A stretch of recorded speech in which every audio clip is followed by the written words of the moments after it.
maintenance day today, replacing the mooring line. Just like the boat, the mooring needs maintenance as well, so we've been getting into that. A lot of people always ask, do we pull the boat out with a trailer at the end of the day and launch her in the morning? And the answer is no. We'll need a really big trailer and a really big four-wheel drive to tow it. So it stays in the water on a swing mooring. So it's just basically a chain and a rope. The boat hooks onto and it spins around in circles as the weather and tides change. And we jump on a wee dinghy to get out from land to the boat.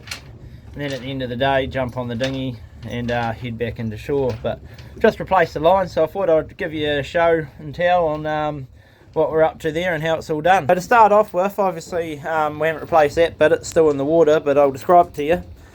It's got a big concrete block about 1 ton, and then it's got some chain about 5 meters long. That's about 5 times the length of this, or the width of this. It's pretty heavy duty. And then we've got, my boat's 12 meters, so I've got 12 meters of anchor chain. Now this anchor chain's the same as what's on like cruise ships, tugboats, container ships, the big heavy rigs anyway. So it's what we use as the mooring chain. Then we've got a shackle which connects it to this block here, which we normally bolt the anodes and zincs to the sides.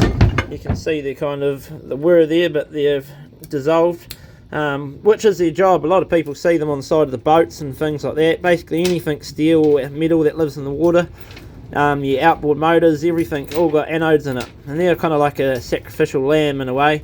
They're there to dissolve instead of the metal dissolving. Unfortunately our one's dissolved a bit quickly and started eating away, so that's why this is on the deck and there's a new one down there. Plus the old pins were starting to get pretty worn out, a bit of play. So from our zinc block we've got a swivel, and again this is what the rope attaches to, which allows the boat to spin around in circles as the wind and tides change and stops the chain getting all kinked up and twisted. From our swivel, another shackle to the bottom of our mooring line. Now we've got a steel gimbal on here. The rope goes around, and that's to obviously stop the wearing of the shackle on the rope, because that moving around will just tear through the rope in no time. So big steel shackle to go around that. And then I've got 10 meters of mooring line, a bit excessive the size of it. Again, the same kind of rope you use to blooming tie up a tugboat or a container ship and things like that, but 10 meters of that. And then it goes all the way to the end where we've got our loop that connects to the bow of the front of the boat, and our rope runs through a bit of old fire hose there, again just to stop chafing on the front of the boat on the cleat.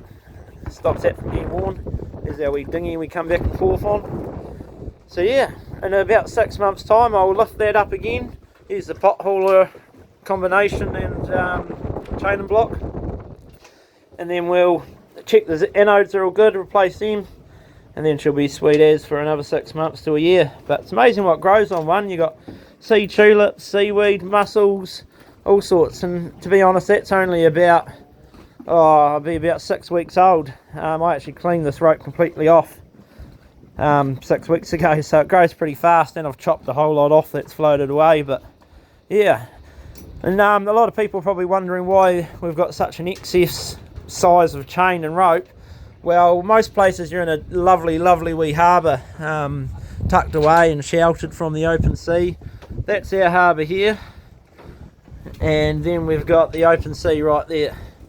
So we've got no breakwater really or protection, a bit of shelter from the southerly, which is our worst wind, which is nice, but the easterly can come right in here about 1.5 metre swell, so it's good to have heavy duty mooring line and sleep better at night. Anyway guys, that's how we spent our day replacing our mooring line.